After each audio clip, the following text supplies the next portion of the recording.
Hello everyone, welcome back to my channel Study Law with Neha Mawa. I am back with another video. In this video, we are going to start the concept of family court. First of all, let me tell you, family court topic falls under the Act of Family Law, right? So family law जब हम पढ़ते हैं तो उसी के अंदर ही एक concept आता है फैमिली कोर्ट का। सबसे पहले फैमिली कोर्ट होता क्या है, इंट्रोडक्शन पार्ट अगर हम पढ़ते हैं फैमिली कोर्ट का, वो होता क्या आपको पता है। डिफरेंट डिफरेंट कोर्ट्स जो है वो सेटअप किए जाते हैं फॉर द डिफरेंट केसेस। अगर आपको पता है क्रिमिनल एक्ट है तो उसके लिए क्रिमिनल कोर्ट सेट किया जाएगा, सिविल है तो सिविल कोर्ट किया जाएगा, या कोई फैमिली से रिलेटेड मैटर्स है तो उनके लिए हम फैमिली कोर्ट सेटअप करते हैं, ताकि हर एक कोर्ट को अपना जो है डेजिग्नेटेड वर्क मिले, इंडिपेंडेंटली काम करे और स्पीडी डिस्पोजल ऑफ केसेस हो, राइट। तो यहाँ सबसे पहले जब हम इंट्रोडक्शन की बात करते हैं, यहाँ क्या कह रहा है, बिफोर 1984 जो फैमिली मैटर था वो कहाँ सुना जाता था, सिविल कोर्ट के जजेस के सामने सुना जाता था, जिससे क्या होता था कि बहुत टाइम लगता था आपके केस को सॉल्व होने के लिए। अगेन मैंने आपको यही चीज बोली, मेन क्या होता है कि division of your work, division of the responsibility. पहले के टाइम पे क्या होता था कि सिविल कोर्ट है वो सिविल मैटर्स भी लेती थी, फैमिली कोर्ट के मैटर भी लेती थी, डिवोर्स से रिलेटेड मैटर, हर एक मैटर जो है वो आपके सिविल कोर्ट लेती थी, सिविल जजेस जो थे वो उस पर डिसीजन देते थे।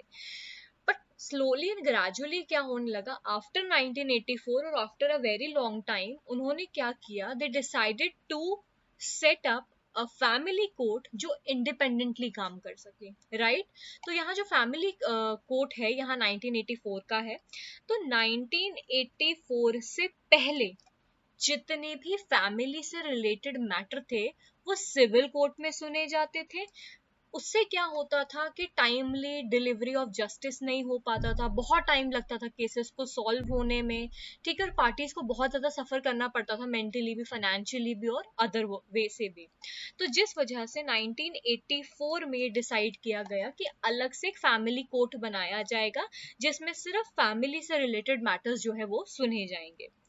जो रेगुलर कोर्ट थे वो इतने ज्यादा बर्डन थे विद देयर केसेस कि उनको सिविल मैटर्स हो गए या और कोई फैमिली रिलेटेड डिस्प्यूट है, दोनों को हैंडल करना पड़ता था। अगर मैं बात करूं कि डिसऑनर ऑफ चेक है और दूसरी तरफ से मैं बात करूं, फॉर एग्जांपल मैं एक जज हूं, मेरे सामने 6-7 केसेस जो है वो सिविल मैटर्स के हैं, but on the other hand मेरे पास कुछ मैटर्स है जो फैमिली से रिलेटेड भी है। What the first idea in my mind would be कि क्या ऐसा कोई कोर्ट नहीं हो सकता जिसमें अलग से फैमिली के केसेस जो है वो लड़े जा सके। द आंसर इज यस, ठीक है। तो ये सब किया गया। देन वी हैव जो लॉ कमीशन था 59th रिपोर्ट में अपने 1974 में ये कहा गया that there was a need to resolve the family disputes and there is a need to make the another court, ठीक है, जो फैमिली के मैटर से ही जो है रिलेट कर सके। देन इसका होता क्या है, जिससे स्पीडी सेटलमेंट हो सकती है, कम एक्सपेंसेस होगी और कम फॉर्मेलिटीज होगी, जिससे क्या होगा, जो पार्टीज है वो जल्दी लिबर्टी में आ जाएंगे, पार्टीज को ज्यादा हैरेसमेंट फेस नहीं करना पड़ेगा, पार्टीज को ज्यादा कॉस्ट नहीं देनी पड़ेगी कोर्ट को, और स्पीडी डिस्पोजल ऑफ केसेस होंगे। कोर्ट जो है वो ये चाहता है कि स्पीडी डिस्पोजल ऑफ केसेस हो, and the parties in the case they also wanted कि स्पीडी डिस्पोजल ऑफ केसेस हो। जो फैमिली कोर्ट एक्ट है 1984 का, ये इनैक्ट किया गया था बाय पार्लियामेंट ऑन 14th सितंबर 1984, जिसमें 6 चैप्टर एंड 23 सेक्शंस इंक्लूडेड है। इसमें इंट्रोडक्शन में सिंपल ये बताया गया है कि पहले के टाइम पे सिविल कोर्ट ही फैमिली केसेस को और नॉर्मल सिविल केसेस को एंटरटेन करती थी। इससे क्या होता था कि बहुत ज्यादा टाइम लगता था केसेस को सेटल डाउन होने में, बहुत ज्यादा कोर्ट की कॉस्ट लगती थी, और बहुत ज्यादा क्या होता था, टाइम भी वेस्ट होता था दोनों साइड का, पार्टीज का भी और जजेस का भी। So what the law decided कि अलग से फैमिली मैटर्स के लिए अलग से फैमिली कोर्ट होना चाहिए, जिससे क्या होगा, they can work independently, intervention नहीं रहेगी, स्पीडी डिस्पोजल ऑफ केसेस होंगे, स्पीडी सेटलमेंट होगी, फ्यूअर एक्सपेंसेस होंगे और फॉर्मेलिटीज होंगी इन ऑल दीज थिंग्स। सो ये जो है थोड़ा बहुत इंट्रोडक्शन पार्ट है behind the concept of your family court.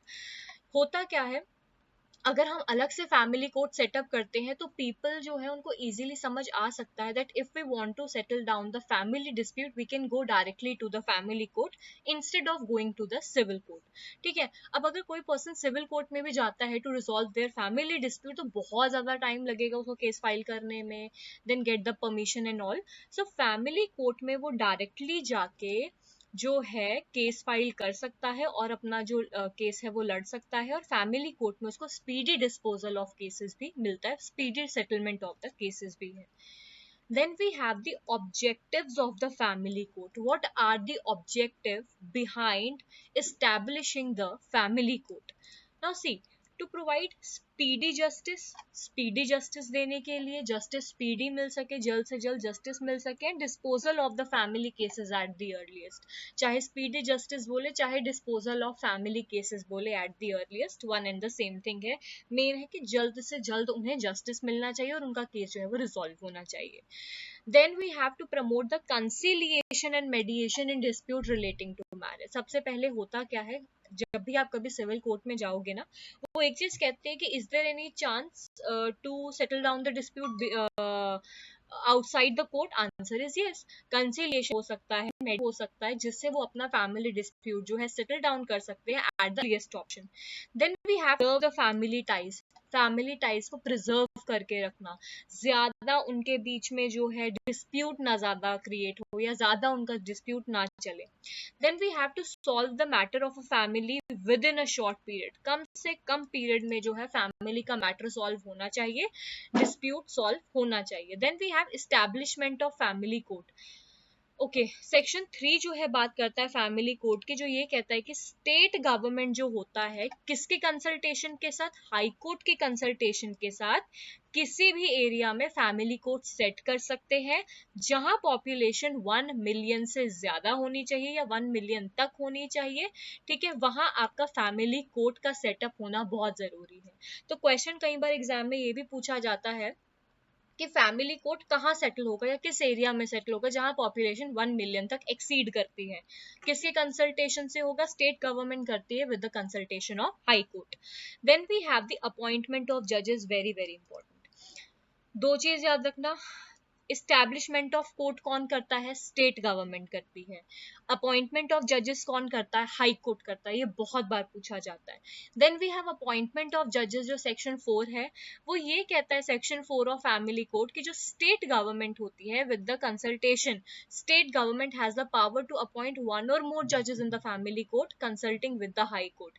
करती तो आपकी स्टेट गवर्नमेंट भी है मगर वो हाई कोर्ट की कंसल्टेशन के साथ करेगी। हाई कोर्ट के पास तो अपना पावर है कि वो जजेस अपॉइंट कर सकती है, मगर स्टेट गवर्नमेंट भी कर सकती है, मगर उनको किसकी कंसल्टेशन लेनी पड़ेगी? हाई कोर्ट की कंसल्टेशन लेनी पड़ेगी।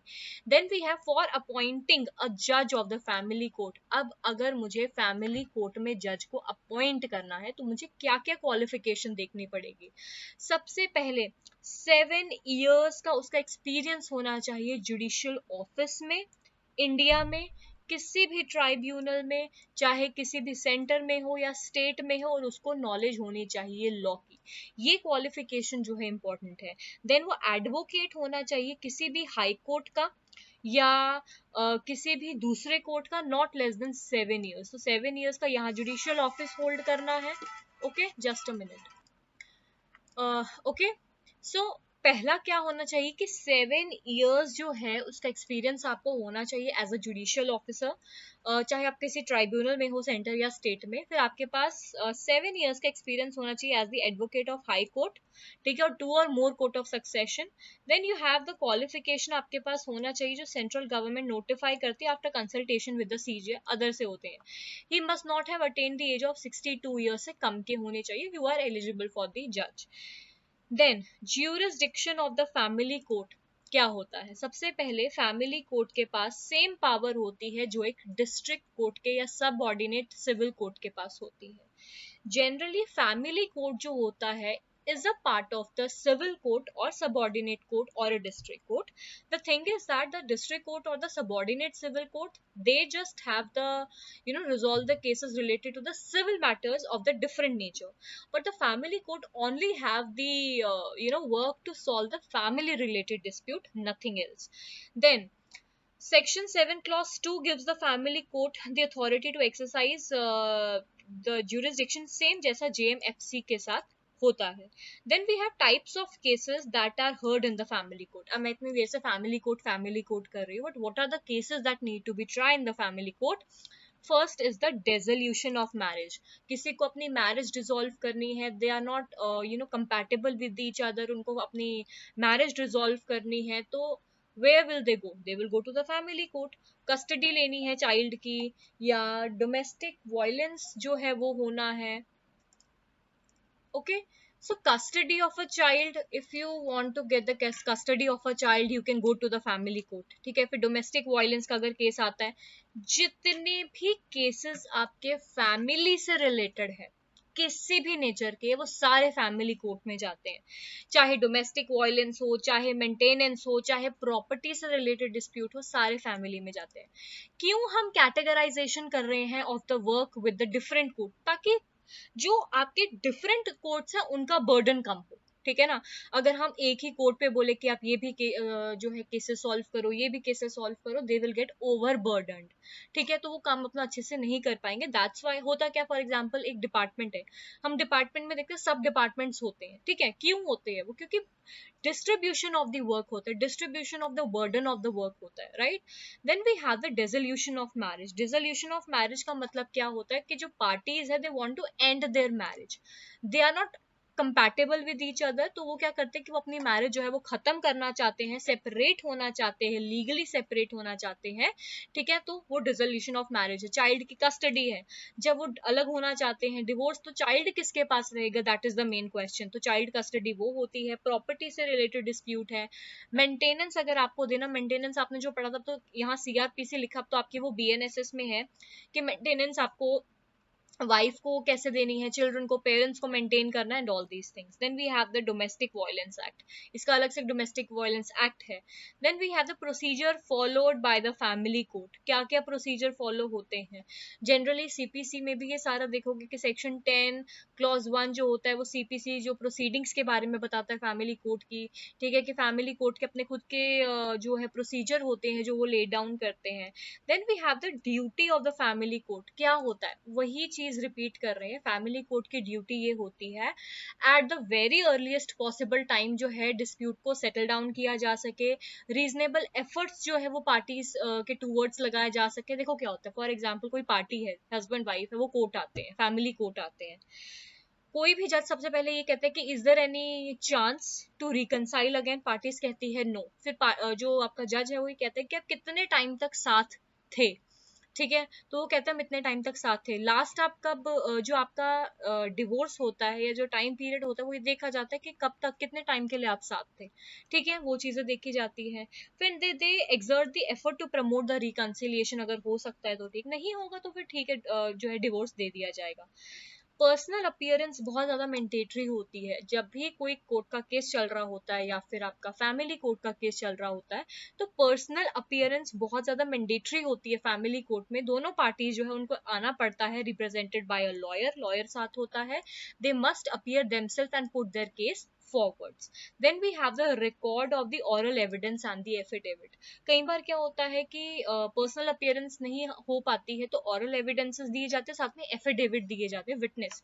सॉरी, एफिडेविट में क्या होता है कि यस जो है मैंने जो बोला है सही बोला, या जो लिखा है to the best of my knowledge is सही है. So court shall record what is the witness, की विटनेस ने क्या बोला. मेमोरेंडम तैयार होता है, फिर पार्टीज जो है उनको समन किया जाता है, एग्जामिन किया जाता है, फिर प्रोसेस स्टार्ट होते हैं अगर उनका रिकंसिलिएशन का कोई भी मूड नहीं होता. Then we have the judgment. Family court है, उसका जज जो होता है फिर वो जजमेंट देता है. अगर तो वो पर्सन जजमेंट से खुश होता है देन इट्स फाइन, ठीक है. नहीं है तो वो अपील करते हैं. ये जो अपील होती है फैमिली कोर्ट की, वो कहाँ जाती है? हाई कोर्ट में जाती है with in 30 days. For example family court है, फैमिली कोर्ट ने कोई जजमेंट दी, हस्बैंड उससे सेटिस्फाइड नहीं है, तो फैमिली कोर्ट क्या करेगा? फैमिली कोर्ट तो कुछ नहीं करेगा. फैमिली कोर्ट ने जब जजमेंट पास किया, 30 डेज के अंदर अंदर उसको अपील फाइल करनी है. कहाँ? हाई कोर्ट पे फाइल करनी है. ठीक है, फॉर द प्रेयर या जो बेनिफिट या कोई भी अपील जिस लिए उसने किया है, उस लिए अपील 30 डेज के अंदर अंदर हो जानी चाहिए. So this was all relating to your family court in a nutshell. Simple सा आप यही समझो कि जो फैमिली कोर्ट होता है एक अलग से कोर्ट सेटअप किया जाता है, होता ये भी आपका डिस्ट्रिक्ट कोर्ट सिविल कोर्ट ही है, बट इसमें जितने भी आपके फैमिली से रिलेटेड मैटर है that have been heard there, that have been resolve there. Firstly, the judge tries to reconciliate or reconcile the parties to the best motive, but वो नहीं जब हो पाता है then they proceed further for the divorce or the जो भी procedure उनका divorce का होता है या सेपरेशन का होता है वो स्टार्ट कर दिया जाता है. तो अगर पार्टी जो है उसको अपना सब बता दिया जाता है, child custody, maintenance and all, उसके बाद क्या होता है, जजमेंट दे दी जाती है. अगर जजमेंट में पर्सन सेटिस्फाइड है then the case is closed, अगर नहीं है तो अपील फाइल होती है, हाई कोर्ट में फाइल होती है, 30 days के अंदर अंदर होती है. आई होप आपको ये फैमिली कोर्ट का कंसेप्ट समझ आया होगा. If you have any doubt, you can message me in the comment box. I will read and I will solve your queries. Till then, subscribe to my channel, like my video, share with your friends. And if you have any suggestion regarding any topic, please let me know. तो हम उसी के according शुरू करेंगे. Thank you and have a nice day.